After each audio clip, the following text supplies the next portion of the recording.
नमस्कार दोस्तों, जय हिंद दोस्तों। आज हम चर्चा करेंगे विश्व के भूगोल से। जो हमारा टॉपिक होगा वो होगा हमारा यूरोप का यूरोप महाद्वीप। किसके बारे में चर्चा की जाएगी? यूरोप महाद्वीप के बारे में चर्चा की जाएगी।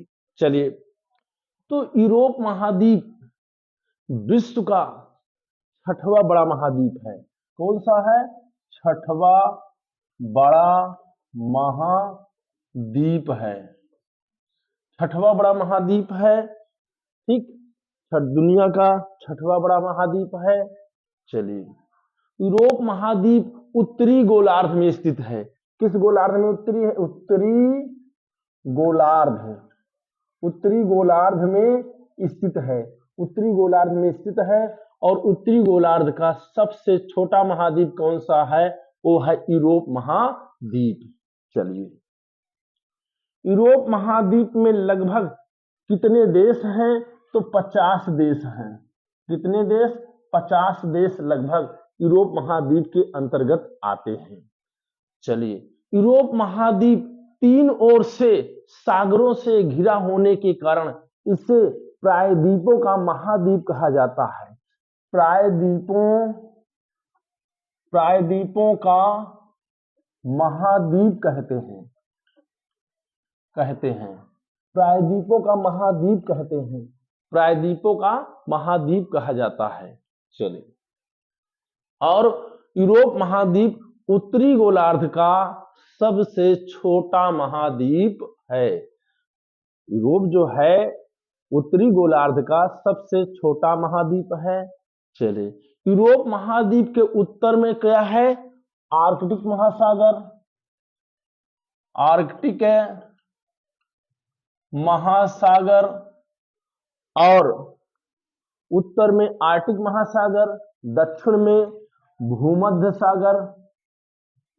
भूमध्य सागर, काला सागर। तो उत्तर में आर्कटिक महासागर, दक्षिण में भूमध्य सागर, काला सागर। पश्चिम में क्या है? पश्चिम में अटलांटिक महासागर। अटलांटिक महासागर। और पूरब में क्या है? यूराल पर्वत। क्या है?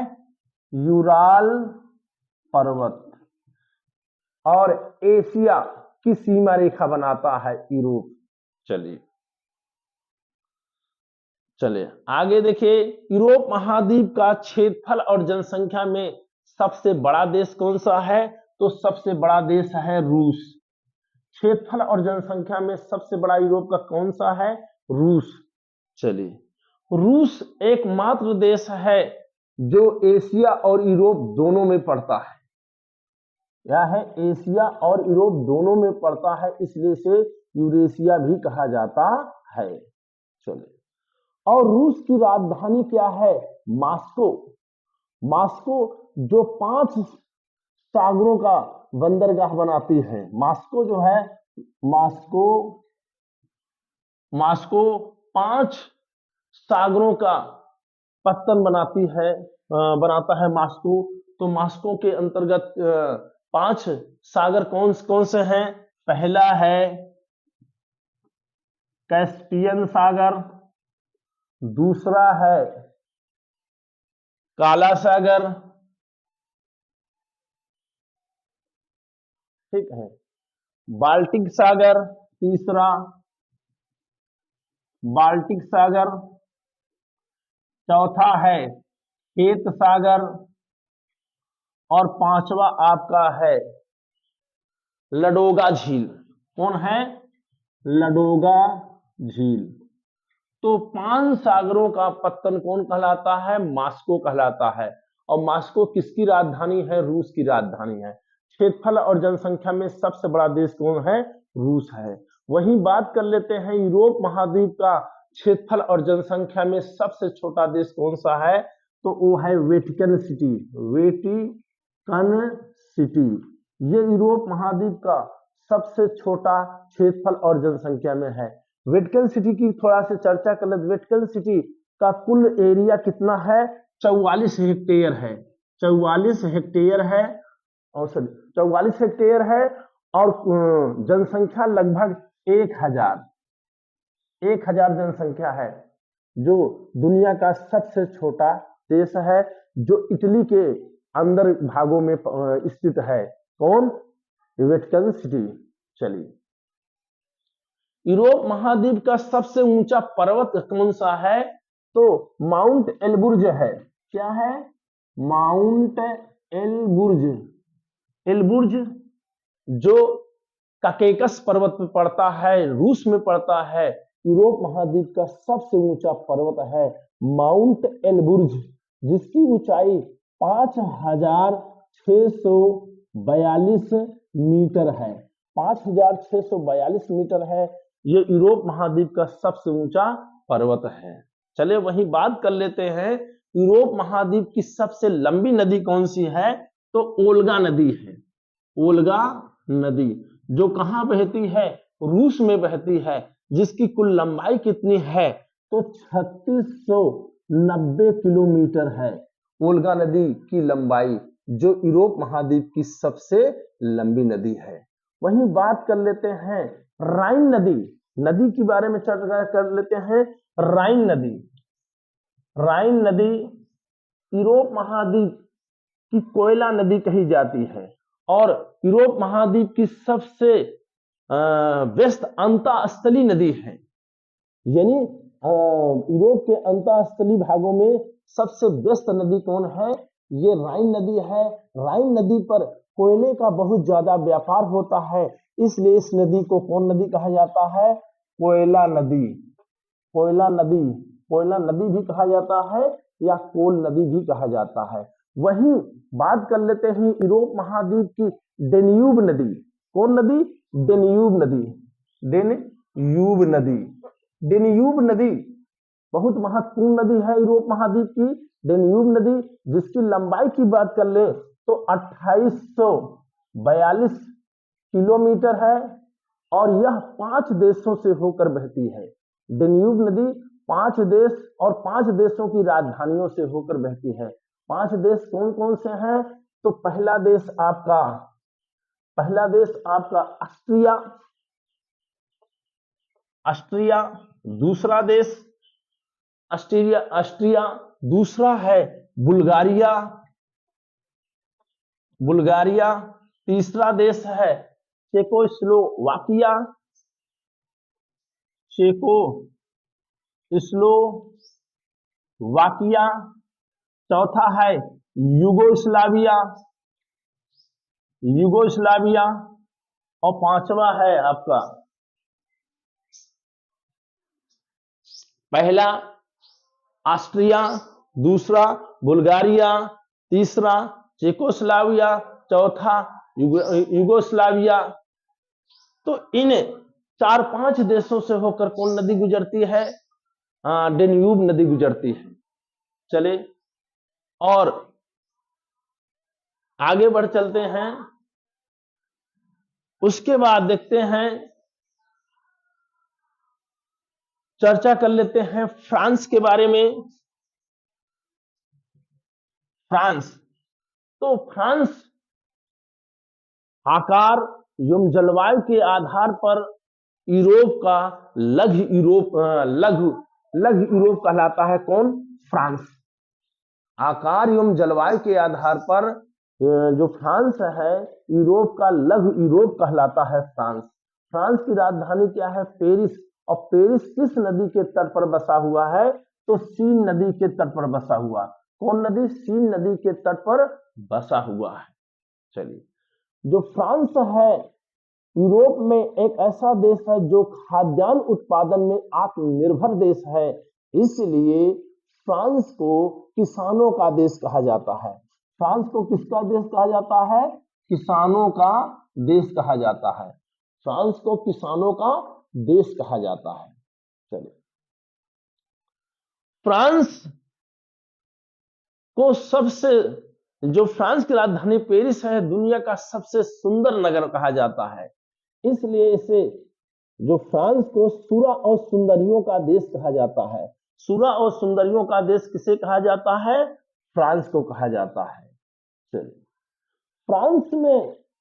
फ्रांस जो है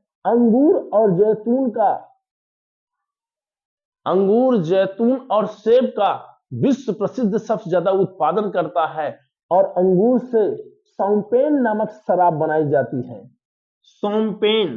शैंपेन नामक शराब बनाई जाती है जो विश्व भर में प्रसिद्ध है। चलिए, फ्रांस का नगर पेरिस और इंग्लैंड की राजधानी लंदन को जोड़ने वाला सबसे लंबा भूमिगत रेल मार्ग जो समुद्र के नीचे से गुजरता है, वो किन दो नगरों को जोड़ता है? फ्रांस की राजधानी पेरिस और इंग्लैंड की राजधानी लंदन को जोड़ता है। जो ये लंबी सी सुरंग है उसकी लंबाई है 50.45 किलोमीटर। ये दुनिया की सबसे लंबी भूमिगत रेलवे मार्ग गुजरते हैं जो यूरोप के दो बड़े नगरों को जोड़ते हैं, लंदन और फ्रांस की राजधानी पेरिस को जोड़ती है। चलिए, अब गहराई की बात कर ले तो ये जो भूमिगत रेलवे सुरंग है ये 75 मीटर गहरी है। चलिए, और फ्रांस जो यूरोप की मुख्य भूमि से इंग्लैंड यानी ग्रेट ब्रिटेन, इंग्लैंड को क्या जोड़ती है? डोबर जल संधि। क्या जल संधि? डोबर जल संधि। डोबर जल संधि जोड़ती है। ठीक, उसके बाद इंग्लिश चैनल यानी यूरोप के मुख्य भूमि और इंग्लैंड को क्या जोड़ती है, क्या अलग करते? English channel. क्या है? इंग्लिश चैनल के द्वारा जुड़ते हैं या अलग होते हैं। चलिए, वही बात कर लेते हैं ग्रेट ब्रिटेन किसे कहा जाता है? Great Britain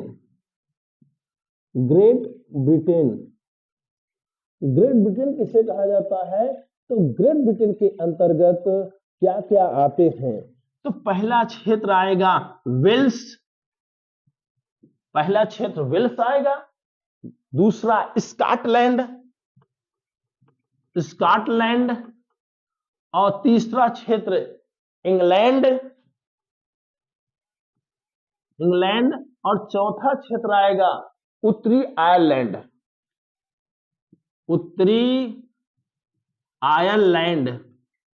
in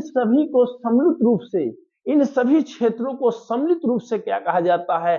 great Britain या यूनाइटेड किंगडम कहा जाता है, जिसमें वेल्स, स्कॉटलैंड, इंग्लैंड और उत्तरी आयरलैंड को सम्मिलित रूप से ग्रेट ब्रिटेन कहा जाता है। और इंग्लैंड की राजधानी क्या है? लंदन है, जो यूरोप महाद्वीप का सबसे बड़ा नगर माना जाता है। और जो लंदन है, लंदन से ही विश्व का मानक समय निर्धारण किया जाता है। इंग्लैंड की राजधानी लंदन से विश्व का मानक समय निर्धारित किया जाता है। चलिए, अब देखिए ककेकस राज्य किसे कहा जाता है? ककेकस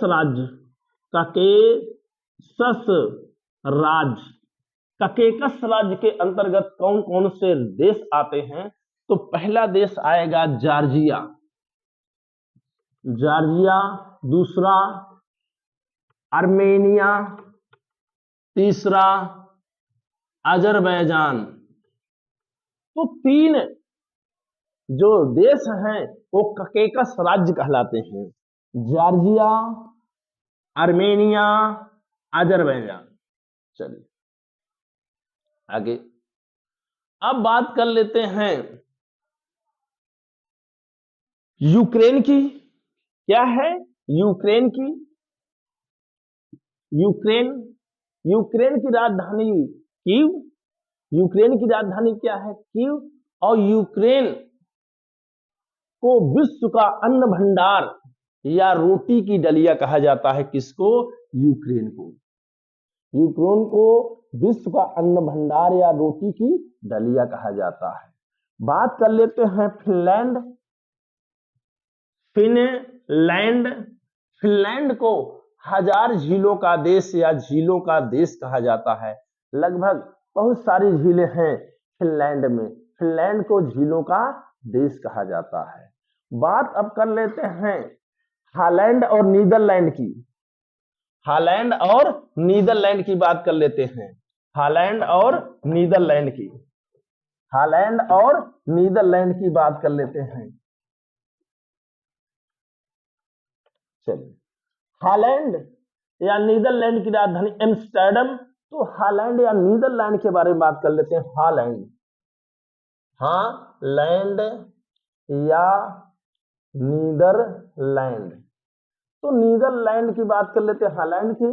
तो हॉलैंड और नीदरलैंड के समुद्र तटों को बड़े बड़े तटबंध बना करके समुद्री जल को रोककर कृषि योग क्षेत्र का निर्माण कर लिया गया है। जो बड़े बड़े तटबंध बनाए गए हैं उन्हें कहा जाता है डाइक। क्या कहा जाता है? डाइक कहा जाता है। और जिस पर खेती की जाती है उसे पोल्डर भूमि कहा जाता है। क्या कहा जाता है? पोल्डर, पोल्डर भूमि कहा जाता है। ठीक, वहीं अब बात कर लेते हैं तुर्की की। किसकी बात कर लेते हैं? तुर्की। तुर्की की राजधानी अंकारा। तुर्की की राजधानी अंकारा। तुर्की का 75% क्षेत्रफल एशिया में और 25% क्षेत्र कहां पड़ता है? यूरोप में पड़ता है। तुर्की को यूरोप का क्या कहा जाता है? यूरोप का मरीज। यूरोप का मरीज किसे कहा जाता है? तुर्की को कहा जाता है। और तुर्की दो सागरों के बीच स्थित है। कैस्पियन भूमध्य सागर, जो तुर्की की राजधानी अंकारा है वो यूरोपीय भूभाग में पड़ती है। चलिए, तुर्की की राजधानी क्या है? अंकारा। चलिए आगे देखते हैं। यूरोप में गर्म जलधारा को, गल्फ स्ट्रीम जलधारा, जो गर्म जलधारा है उसे क्या कहा जाता है? उसे गर्म कंबल कहा जाता है। यूरोप में जो गल्फ स्ट्रीम जलधारा है उसे गर्म कंबल के नाम से जाना जाता है। चलिए आगे, चलिए आगे देखिए। यूरोप में शीतोष्ण घास के मैदान को, शीतोष्ण घास के मैदान को क्या कहा जाता है? तो यूरोप में जो शीतोष्ण घास के मैदान को हंगरी में क्या कहेंगे? हंगरी में इसे पुस्टाज कहा जाता है। क्या कहा जाता है? पुस्टाज कहा जाता है। और यूक्रेन में क्या कहा जाता है? स्टेपी। यूक्रेन में स्टेपी कहते हैं। ठीक है, चलिए अब बात कर लेते हैं। तो ये था यूरोप महाद्वीप से संबंधित महत्वपूर्ण जानकारियां। आज के लिए बस इतना ही। जय हिंद, जय भारत, वंदे मातरम।